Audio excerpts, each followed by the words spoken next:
Kwa jina la Baba na la Mwana na la Roho Mtakatifu. Amina. Tumsifu Yesu Kristo. Mimi ninayefanya tafakari la neno la Mungu katika juma hili la 9 la mwaka A wa kanisa, naitwa Father Telesfori, Tanzania, Kagengere, msaidizi wa parokia ya Kimiza, Jimbo Katoliki la Kayanga. Tafakari letu leo tarehe 2 mwezi wa 6 mwaka wa 2026 linatoka katika Injili ya Mtakatifu Marko sura ya 12 mstari wa 13 hadi wa 17. Bwana awe nanyi. Somo la Injili takatifu kama ilivyoandikwa na Mtakatifu Marko. Walituma kwa Yesu baadhi ya Mafarisayo na Maherodi ili wamnase kwa maneno.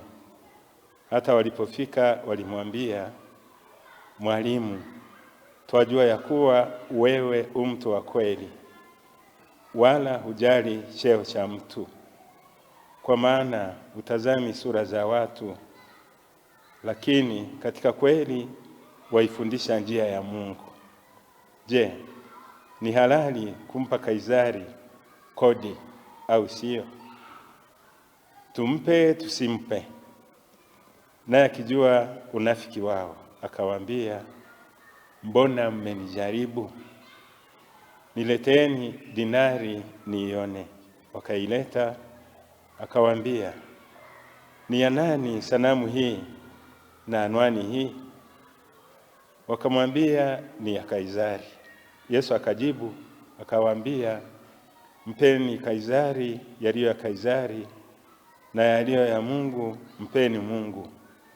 Wakastaajabia sana. Wapendwa, tutafakari Injili hii. Mpeni Kaisari yaliyo ya Kaisari. Bwana wetu Yesu Kristo anaulizwa swali ambalo ni mtego na linalogombanisha na watu, kama angelijibu ndio au hapana, walipe kodi au hapana. Wayahudi walikuwa na hasira kwa sababu walilipa kodi kandamizi kwa Warumi. Angelijibu hapana, wasilipe, angelikuwa anapingana na serikali ya Kirumi, na hivyo angelishughulikiwa. Badala yake Yesu anajibu kwa kufundisha haki. Tumpe Mungu yaliyo yake Mungu, na Kaisari iliyo yake. Hatari kubwa katika maisha kwa mtu binafsi au kwa jumuiya ni kumpa Kaisari yaliyo ya Mungu. Kaisari amekuwa akipewa kiasi kikubwa, na Mungu anapewa mabaki ambayo yanaonekana yafai kwa Kaisari. Inatupasa kumpa Mungu vitu vilivyo vyake.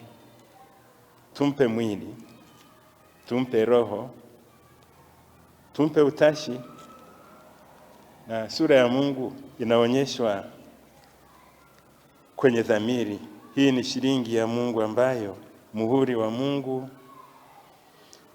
umewekwa, umechapwa. Kwa hiyo mpe Kaisari pesa yake, lakini tunza dhamiri isiyo na hatia kwa ajili ya Mungu.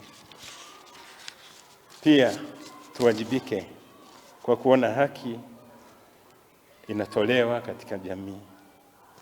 Tunapaswa kutangaza ili dhidi ya mifumo kandamizi inayowanyonya maskini na inayoruhusu mawazo ya baadhi ya makundi yanayopendelewa. Tuwasikilize pia wanyonge na kutetea haki zao za msingi. Mungu awabariki. Kwa jina la Baba na la Mwana na la Roho Mtakatifu. Amina.